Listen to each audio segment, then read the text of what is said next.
Halo guys, balik lagi bersama gue di Isaka Channel. Di video kali ini gue mau lanjutin kisah web novel volume 14, bab 3-5 Mushoku Tensei, yang akan berfokus kepada Non, Aisyah, dan Lucy. Sebulan berlalu setelah sekolah dimulai. Trudeus pun terbangun dengan lengannya yang kini sedang dijadikan bantal oleh Sylvie yang masih tertidur. Walau kini Sylvie sudah mulai bergabung dalam olahraga malam lagi, namun untuk saat ini Rudeus memilih bermain aman agar Sylvie tidak hamil dalam waktu dekat. Setelahnya Rudeus pun mengganti pakaiannya sembari mengambil pedang batu buatannya untuk melakukan latihan rutinnya. Namun berbeda dibanding dahulu, kini Rudeus selalu berlatih bersama dengan Non. Rudeus rela mendatangi akademi andai kata Non sedang menginap di asrama. Namun karena saat ini Non sedang berada di rumah, maka Rudeus pun mendatangi kamar Non. Waktu itu Rudeus langsung saja membuka pintu tanpa menunggu Non menyahut. Dan karenanya, Rudeus pun dapat melihat Non yang sedang berganti baju. Namun sama seperti pandangannya terhadap Aisyah, Rudeus sama sekali tidak terangsang oleh tubuh adik perempuannya sendiri. Karena selain sebagai seorang kakak, kini Rudeus juga berperan sebagai seorang ayah yang menggantikan Paul yang telah tiada. Rudeus bertekad untuk terus menjaga Non hingga suatu saat nanti dirinya harus melepas Non kepada pria yang dicintainya. Dan begitu Non keluar dengan seragam olahraganya, Rudeus pun masuk ke kamar Non untuk menghadap pedang kesayangan Paul untuk berdoa. Dan begitu selesai, Rudeus dan Non pun mulai menjalani latihan mereka. Walau disebut latihan pedang, namun apa yang Rudeus lakukan hanyalah latihan fisik seperti berlari dan mengayunkan pedang. Begitu selesai, Rudeus pun mandi bersama Non untuk membersihkan keringat mereka. Namun berbeda dengan Aisyah, Non tidak ingin terlihat terlanjang bulat di hadapan Rudeus. Sehingga setiap dirinya mandi bersama dengan Rudeus, Non akan selalu mengenakan celana dan juga bajunya. Waktu itu Non mengeluhkan mengenai kapan Rudeus akan mengajarinya ilmu pedang sungguhan. Nampaknya Non mulai muak dengan latihan mengayunkan pedang yang selama ini ditekuninya. Dan karena itu Rudeus pun berjanji akan mulai mengajari teknik pedang sepulang sekolah nanti. Dan singkat cerita, Rudeus pun menepati janjinya untuk mengajari Non teknik berpedang di lapangan sekolah. Waktu itu Rudeus terus memberi peringatan kepada Non mengenai betapa berbahayanya ilmu pedang. Selain itu Rudeus pun memberi saran agar Non tidak merasa rendah diri kepada orang yang berbakat. Rudeus mengatakan itu semua karena dirinya sadar bahwa Non tidak berbakat dalam ilmu berpedang. Waktu itu Rudeus membandingkan Non dengan Eris di waktu kecil dulu. Walau memang bukan perbandingan yang setara, namun setidaknya Rudeus tahu bahwa perbedaan kemampuan di antara orang biasa dan orang berbakat sangatlah jauh. Dan ketika Non mengiyakan semua perkataan Rudeus, maka pelatihan pun dimulai dengan teknik dasar berpedang. Waktu itu Rudeus mencoba menekankan bahwa pengalaman merupakan faktor utama dalam pertempuran pedang. Dan karenanya, Rudeus sebisa mungkin mengajarkan apa itu rasa sakit walau masih dalam batas aman. Di sisi lain, Rudeus pun mengajarkan Non agar tidak pernah ragu untuk menebas musuhnya. Dan begitu selesai, Rudeus pun meminta Non untuk terus mengulangi latihan yang telah diberikannya saat memiliki waktu kosong. Namun ketika semuanya selesai, Rudeus akhirnya tersadar bahwa terdapat puluhan siswa lelaki yang melihatnya dari jauh. Dan ketika Rudeus mempertanyakan maksud dari kumpulan tersebut, lantas seorang siswa yang terlihat seperti otaku pun maju dan menghadap Rudeus. Dan tanpa basa-basi si otaku tersebut langsung menuduh Rudeus telah membuli Non. Menurutnya Rudeus sudah keterlaluan karena memaksa Non berlatih ilmu pedang hingga terluka. Bahkan si otaku dan kawanan yang berada di belakangnya pun mendeklarasikan perang dengan berkata mereka tidak takut melawan Rudeus yang dikenal sebagai bos preman. Namun ketika Rudeus bertanya siapa sebenarnya mereka, orang-orang tersebut malah kebingungan. Dan setelah mendengar berbagai jawaban yang bertele-tele, akhirnya Rudeus tahu bahwa mereka semua merupakan sekelompok penguntit atau sederhananya mereka adalah penggemar Non. Lantas Rudeus pun membuat heboh sekumpulan penguntit tersebut dengan memperkenalkan dirinya sebagai kakak Non. Dan setelahnya Rudeus pun menjelaskan berbagai hal tentang pelatihan pedang yang sedang dilakukan Non. Di sisi lain, begitu Non mendatangi Rudeus, kelompok tersebut semakin menjadi layaknya sekumpulan monyet yang melihat pisang. Namun pada akhirnya Rudeus malah menggagas pembentukan fan club Non yang diberi nama Klub Resmi Penggemar Non Grerat. Trudeus membuat fan club tersebut agar terdapat batasan yang jelas di antara penggemar non dan juga non sendiri. Tentu Trudeus menjadi pendiri sekaligus ketua pertama dari klub resmi penggemar non Gerard. Namun nama Trudeus dihapuskan dari daftar anggota dan juga dilengsarkan 3 hari sebelum pelantikannya karena dirinya ketahuan pernah mandi bersama non. Walau begitu, Trudeus terus mengurus semuanya. Dengan peraturan yang ketat, maka para anggota pun menjadi semakin solid.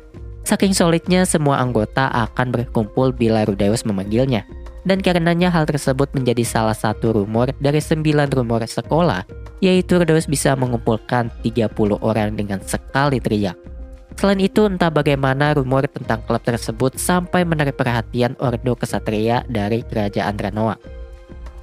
Setelah non, kini kita beralih ke dalam kisah Aisyah. Walau terjadi banyak hal setelah misi penyelamatan Zenith, namun bisa dibilang bahwa hanya Aisyah yang sama sekali tidak berubah. Aisyah tetap saja menjadi orang paling energik dan juga periang bila dibandingkan seluruh penghuni rumah. Aisyah terus mengerjakan berbagai hal dengan cepat seakan-akan itu semua bukan masalah. Bahkan mungkin saja Aisyah berpikir bahwa setiap hal yang dilakukannya merupakan bentuk kesenangannya sendiri. Dan pada suatu hari, Trudeus yang sedang menganggur pun melihat Aisyah dan Zenith yang sedang mencabuti rumput bersama-sama. Walau terlihat aneh, namun Aisyah malah berkata bahwa kini Zenith telah menjadi asisten berkebunnya. Walau sebenarnya Lilia melarang, namun nampaknya Zenith ingin melakukannya berkat kebiasaannya yang begitu membekas dulu. Dan karenanya Trudeus pun berharap ingatan Zenith akan kembali dengan cara tersebut. Selain itu, Aisyah meminta Trudeus untuk mengunjungi kamarnya nanti. Mendengar ajakan tersebut, otak Trudeus pun mulai dipenuhi oleh berbagai imajinasi liar. Trudeus menganggap bahwa bisa saja Aisyah sudah dewasa sebelum waktunya. Dan hal tersebut membuat Trudeus khawatir mengenai bagaimana jadinya Aisyah di masa depan nanti. Singkat cerita, Trudeus pun menepati janjinya dengan mendatangi kamar Aisyah. Walau waktu itu Aisyah tidak ada di kamarnya. Di dalam kamar tersebut, terdapat sebuah boneka penyihir berambut coklat yang entah dari mana asalnya. Setelahnya terdapat banyak sekali pot tanaman yang terdiri dari berbagai jenis tanaman. Dan tidak lupa, Trudeus pun mencoba menjelajahi lemari baju milik Aisyah. Ternyata selain seragam pelayan, Aisyah juga memiliki beberapa pakaian yang imut. Waktu itu Trudeus berpikir bahwa mungkin saja Aisyah ingin menggunakan pakaian tersebut untuk menggoda dirinya. Dan karenanya Trudeus pun memilih untuk berpura-pura tidak tahu mengenai pakaian tersebut. Namun di saat Trudeus sedang asik melihat koleksi pakaian dalam Aisyah, tiba-tiba terdengar suara aneh di belakangnya. Ketika Trudeus panik akibat suara tersebut, tiba-tiba Trudeus tersadar bahwa ada sebuah tanaman yang bisa bergerak sendiri. Bahkan ketika Trudeus menyentuhnya, tanaman tersebut langsung mundur seakan merasakan bahaya. Dan setelah beberapa saat berpikir, akhirnya Trudeus sadar bahwa tanaman tersebut merupakan monster Tren. Bagi yang belum tahu, Tren sendiri merupakan monster berbentuk tanaman yang paling sering Trudeus temui selama bertualang. Bisa dibilang di Mushoku Tensei ini, Tren itu seperti slime di cerita lain yang akan ditemui bila kalian bertualang kemanapun. Walau bukan musuh yang kuat, namun Tren dapat berkamuflase layaknya tanaman biasa, sehingga banyak orang yang sering kali terjebak. Setelah itu Aisyah pun menjelaskan bahwa selama ini dirinya ingin memberitahu hal tersebut kepada Trudeus dari dulu. Aisyah bercerita bahwa tren tersebut awalnya berasal dari bibit bunga basilus yang biasa digunakan untuk membuat afrodisiak. Namun entah bagaimana, kini tanaman tersebut tumbuh menjadi tren. Trudeus yang takut tanaman tersebut akan melukai keluarganya pun berkata bahwa dirinya akan membakar tren tersebut. Namun Aisyah menolaknya sembari menjerit histeris. Walau nama dari tren tersebut bukan Malika, namun Aisyah tetap membesarkannya sepenuh hati seperti anaknya sendiri. Bahkan dirinya sudah melatih tren tersebut agar patuh dan tidak menyerang orang lain. Setelahnya Aisyah pun mencoba membuktikan bahwa dirinya berhasil melatih tren tersebut. Ketika Aisyah mengelurkan jarinya, maka tren tersebut akan melilitnya. Dan ketika Aisyah menggelitik daunnya, tren tersebut bergemetar layaknya hewan peliharaan yang merasa geli. Bahkan tren tersebut bisa mengidentifikasi di mana jari jempol atau jari lainnya yang disebutkan Aisyah. Setelah melihat tren tersebut patuh kepada Aisyah, Trudeus pun mulai melunak. Trudeus tahu betul bahwa ada saja monster yang bisa dijinakkan, dan contohnya saja adalah Jiro si armadillo. Namun karena Rudeus masih tidak mengetahui bagaimana sifat tren bila dijinakkan, maka Rudeus tetap saja merasa ragu. Sementara itu karena usahanya belum membuahkan hasil, lantas Aisyah pun mencoba mengancam Rudeus. Aisyah berkata bahwa dirinya akan memberitahu Sylvie dan Roxy tentang artefak yang disembunyikan dan juga diabadikan oleh Rudeus di ruang rahasia di bawah tanah. Tentu mendengar hal tersebut, Rudeus pun merasa panik. Dirinya tidak bisa membayangkan bagaimana reaksi Roxy dan Sylvie setelah tahu bahwa suaminya telah memuja hal aneh dalam waktu yang lama, terutama dengan palsu keramat Roxy yang telah disimpannya dari kecil dulu. Dan di saat dirinya masih terjebak dalam dilema, tiba-tiba Roxy pun muncul di depan pintu. Waktu itu Aisyah yang mencoba meneriakkan dosa Rudeus pun dibekap oleh Rudeus agar Roxy tidak mendengarnya. Dan ketika Rudeus meminta saran Roxy mengenai tren peliharaan Aisyah, Roxy malah memuji Aisyah. Roxy berkata bahwa suku Migat sudah terbiasa menjinakkan tren untuk menjaga ladang. Mendengar hal tersebut, akhirnya Rudeus pun mengizinkan Aisyah untuk memelihara tren tersebut dengan syarat Aisyah tetap menyembunyikan keberadaan altar suci milik Rudeus. Dan karenanya kini tren tersebut resmi menjadi anggota keluarga Rudeus dan diberi nama Bit. 3 bulan setelahnya, Rudeus yang sedang memiliki waktu senggang pun bermain bersama dengan Lucy di rumah.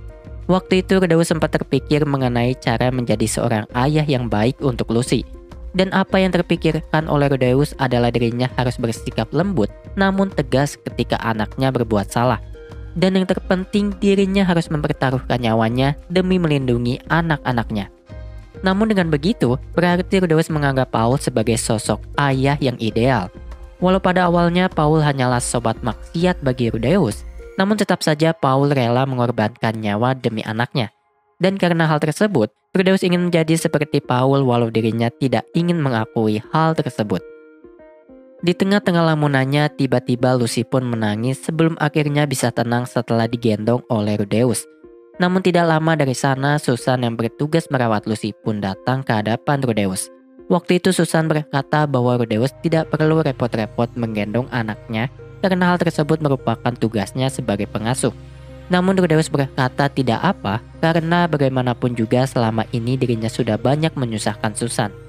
Rudeus ingat betul dengan petualangannya bersama dengan Susan, Sarah, dan anggota party Counter Arrow lainnya beberapa tahun lalu.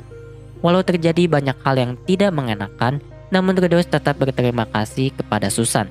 Dan begitu mereka berpisah, nampaknya Susan pun berhenti menjadi petualang dan menikahi Timothy yang merupakan ketua dari party Counter Arrow.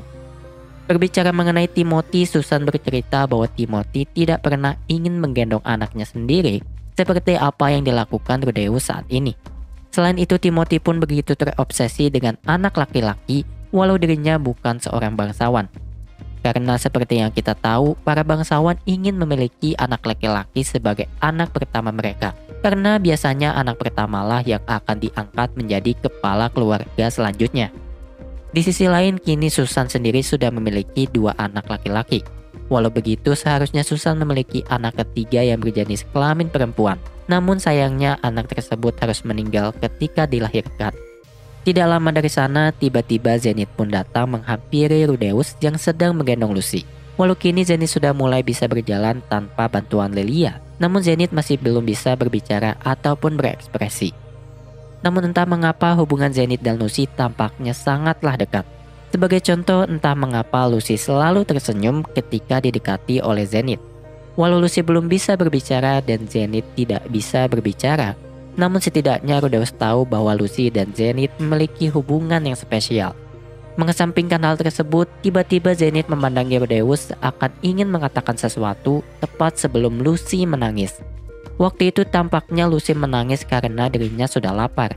Dan karenanya, Rudeus pun bertanya-tanya mengenai bagaimana bisa Zenith mengetahui hal tersebut.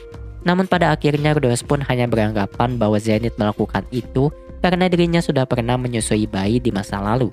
Begitu Rudeus menyerahkan Lucy kepada Susan untuk disusui, Rudeus pun memutuskan untuk pergi ke ruang penelitiannya. Berbicara mengenai penelitian, kini Rudeus sedang berusaha untuk meneliti batu penyerap mana yang didapatnya dari tubuh Hydra saat misi penyelamatan Zenith. Batu penyerap mana sendiri merupakan batu sihir yang langka. Walau pada dasarnya setiap naga memiliki batu sihir pada tubuhnya, namun karena Hydra merupakan legenda, maka batu penyerap mana sangatlah langka. Dan berbicara batu sihir, diketahui bahwa batu sihir yang berasal dari naga memiliki kemampuan manipulasi mana dengan efek yang berbeda-beda. Suatu batu bisa memiliki kemampuan menggandakan mana, sementara batu lain dapat mengurangi konsumsi mana. Di sisi lain, batu yang kini diteliti oleh Rudeus memiliki kemampuan untuk melenyapkan mana seperti sihir pengganggu milik Ørsted, yaitu Ranma. Namun walau begitu, batu tersebut bisa melakukan hal lain yang tidak bisa dilakukan oleh sihir pengganggu. Contohnya adalah melenyapkan efek dari suatu lingkaran sihir. Bila kalian ingat ketika Rudeus dijebak oleh Pax di kastil kerajaan Siron, Rudeus tidak bisa menggunakan sihir karena efek lingkaran sihir yang ditanam di dalam ruangannya. Dan apabila menggunakan batu sihir penyerap mana, maka seharusnya Rudeus dapat dengan mudah keluar dari tempat tersebut. Namun tidak lama kemudian, tiba-tiba Aisyah berkata bahwa Zanoba datang berkunjung. Waktu itu Rudeus menyangka bahwa Zanoba ingin melaporkan perkembangan penelitiannya mengenai boneka bergerak. Setelah Rudeus, Cliff, dan Zanoba mencoba mengembangkan model kaki dari alat sihir Zarif, nampaknya kini Zanoba sedikit mengalami kesulitan. Zanoba kesulitan menganalisis pola lingkaran sihir yang tertulis di batu sihir yang tertanam pada dada boneka tersebut. Walau mereka menemukan pola tersebut pada suatu buku, namun yang tertulis adalah pola tersebut tidaklah sempurna. Dan karenanya penelitian tersebut menjadi lebih menantang sekaligus membingungkan. Sementara itu, kini Rudeus pun menemui Zanoba yang datang bersama dengan Julie dan juga Ginger. Waktu itu Julie menyerahkan patung buatannya kepada Rudeus untuk dinilai. Selama beberapa waktu ini, Rudeus memberikan tugas kepada Julie untuk menduplikasi patung Druijet. Walau tidak terlalu mirip, namun patung tersebut tetap terlihat keren di mata orang awam. Bahkan pernah suatu saat, Non pun meminta salah satu patung Druijet tersebut untuk disimpan di kamarnya sendiri. Berbicara tentang Non, kini Julie mulai menyebutnya dengan panggilan Non Sensei. Julie menyebut Non demikian karena kini Non telah menyelesaikan buku pertamanya tentang Drasupang. Karena seperti yang kita tahu, penulis buku novel atau manga akan disebut dengan sebutan sensei di Jepang. Dan buku yang ditulis oleh Non tersebut berisikan mengenai kisah pengkhianatan Laplace kepada Druijet dan Drasupat lainnya. Walau tulisannya masih kasar, namun nampaknya kisah tersebut cukup disukai oleh anak muda. Contohnya saja, Julia pernah meminta Rudeus membacakan buku tersebut hingga 3 kali dalam satu waktu. Dan karenanya misi pengembalian nama baik Drasupart pun dapat berlanjut lagi setelah berbagai hal yang terjadi. Walau misi tersebut bukan fokus utama Rudeus saat ini, namun setidaknya Rudeus telah melakukan banyak hal lain untuk saat ini. Rudeus merasa lega karena dirinya bisa menjalani hidup dengan lebih baik dibanding kehidupan sebelumnya.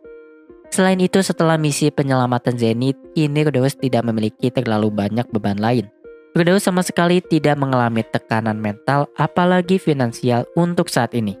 Dan karena itu, Rudeus pun memutuskan bahwa langkah selanjutnya adalah dirinya ingin mengembangkan kemampuannya sekali lagi. Dan begitulah lanjutan kisah Rudeus untuk cerita di video kali ini. Terima kasih bagi para pendengar dan juga penonton dimanapun kalian berada. Dan di video selanjutnya akan menceritakan kisah Rudeus yang mempelajari ilmu sihir tingkat raja. Bye!